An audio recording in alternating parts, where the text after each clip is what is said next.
Si ma'am pala yan. Parang ano yung... November yata kayong pumunta nun, ma'am, eh, no? November. So, meron kami dito. Hindi sa amin galing. Tinulungan namin to nung November. Kasi, bumabiyay sila na overheat. As in, overheat talaga. So, ngayon, di ba November? Hindi sa amin galing tong unit, eh. So, ito, totong white. Naalala ko si ma'am kasi si ma'am yung may dalang family niya rito. Ito ba yan?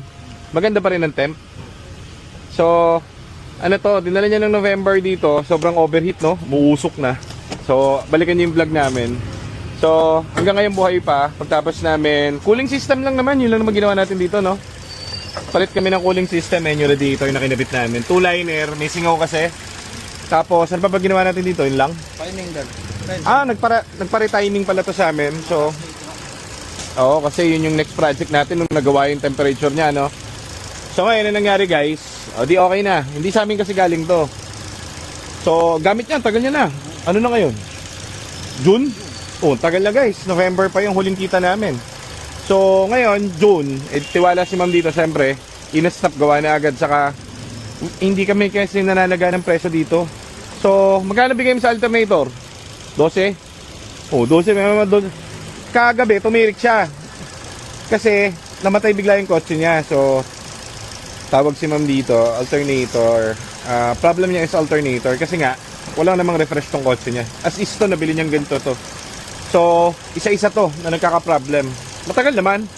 So, ngayon, problem niya is alternator. O, magkano yung alternator sa labas? Para mga 25 yata yung nagbibenta rin sa labas.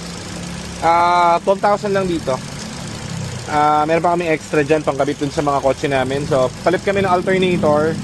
Sinek namin yung voltage. Kaya siya tumirik kagabi. Or hindi nag-start. Hindi dahil lobat yung battery niya. Kundi dahil mababa yung karga ng kanyang alternator. Malabo kasi yun na sira yung battery, sira yung alternator. Kapag ka ganun, syempre yung nagbabattery, sabihin sa'yo, ay sira na rin yung yung battery mo. Pero most common, kapag lumabas yung battery sign, ibig sabihin nun, ang ginagawa kasi nila, palit ng battery. Yes, oo, yung iba, chances battery, kasi talagang sira na yung battery nun. Pero kadalasan kasi pag lumabas yung battery icon, may problem yung alternator mo, o hindi niya nakukuha yung 13 point something plus volts sa EcoSport mo, o sa Fiesta mo, sa Focus mo, o kahit sa anong Ford mo. Ganun. So, checkin nyo rin yan, yung palo ng voltahe. Ngayon, check namin, masaya na yung voltahe niya, 13.8, mataas, nagkakarga na siya, nakabili siyang battery. So, very goods on the go. Pang workhorse ni ma'am to, daily. So, meron tayo dumating din na new look. Ano to? New look. Ano to? Sira yung hood. Ano, di na namin pinagbayad. Pinagbayad ba? Hindi na, huwag na. Sira yung hood, ginawa lang namin yung hood. Then, yun na, very good. Okay na. Dito natin pinag-payment kasi ang dali lang. Naipit lang yung hood niya. Hindi naman sa amin galing yan. Oh! Hoyo! Ubos? Sana babad eh. Hindi ka ba kumain kanina?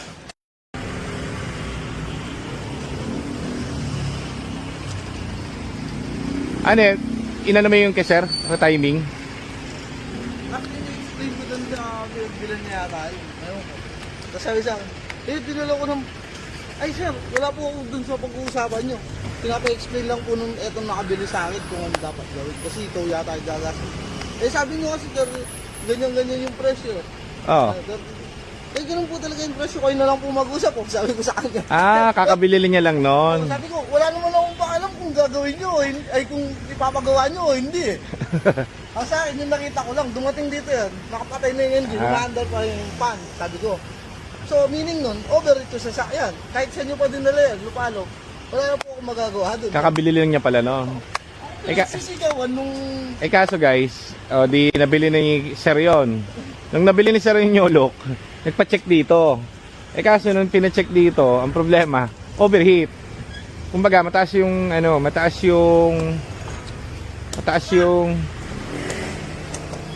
temp. Ma'am, thank you. Ingat po. So, gumamit ang mileage ni ma'am. Kasi, siguro ano yun si ma'am? Either sa mga lupa siguro yan, ano? Tama ba? Mga lupa siguro yan. Ibebenta, parang ganun. Sa sale siguro yan si ma'am. Parang ganun. So yun, o tago mo na yun, papagawa na natin mga alternator natin. Papapalit natin ng mga bagong chips yan. Ilan yan, 6? O, kita mo yun si ma'am. Hindi naman sa amin galing yun. Magkano ang ano nun? Magkano ang bayad natin? 13,000. Libre pa labor. Eh kasi nagpagawa na radiator sa atin dati, di ba? So yun yung sinasabi ko sa'yo guys, na hindi kami naghahangad sa mga repair dito. Tinutulungan pa nga namin yung, kita mo yun. Ang layo nun, tiga Valenzuela pa yun. Eh kaso, siya na nagsabi, sabi niya, galing sir, November nung dinala ko rito. Wala ako na, ang layo pa lang pinuntahan nun. Sinabi niya, Cagayan de Oro, Cagayan Valley. Sabi ko, mabuti nga ma'am, yung nung November, nadala mo rito. Kasi kung hindi mo nadala yan dito, siguro putol na. Sureball yan, ma'am. Sureball yan. Eh, ang ginastos lang dito ng radiator, pare. Pati yung timing, ba't yun? Oh, yun lang. Oh, pero buhay. 110,000 yata yung mileage. Eh, dumating dito yung parang 90. So, parang ilang buwan lang. Hindi, 75. 75 ba? 75. Ang lakas gumamit ng ano. Ang lakas. Oh. Paratis yung Batangas, Ilocos. May marami kaming ganong client, nagpapaservice lang dito. Hindi galing sa amin, pero kasi, hindi ko masabing binubuhat ko yung upuan namin sa ganyan. Pero wala kasi kaming means maggawa.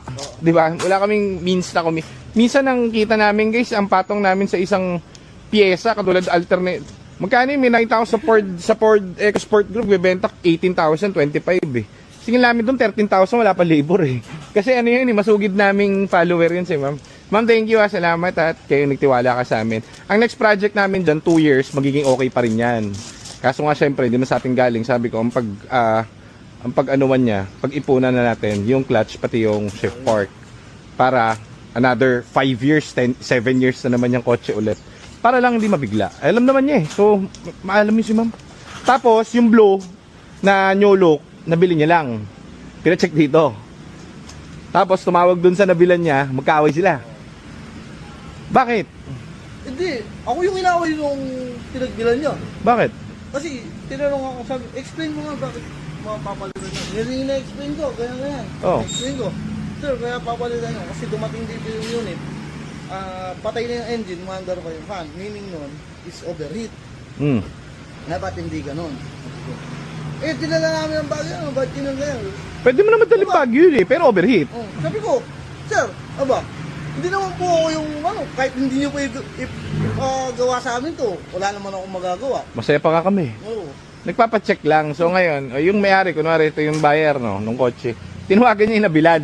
O di nag-away sila.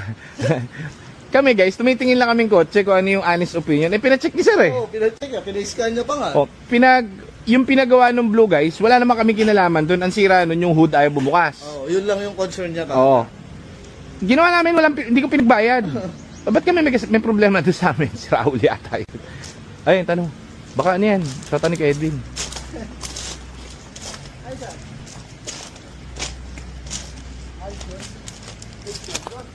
Ay, ano yan, pare? Sa Supina yan. May bayad na to, boss? Magkano? Hindi pa sir, 76 na sir. Ayun na pala yung ano. Meron tayo dumating na. Ano itong pinarehistro niya? Na sir, si ano? Bagong rehistro. Very good. Legit, pare.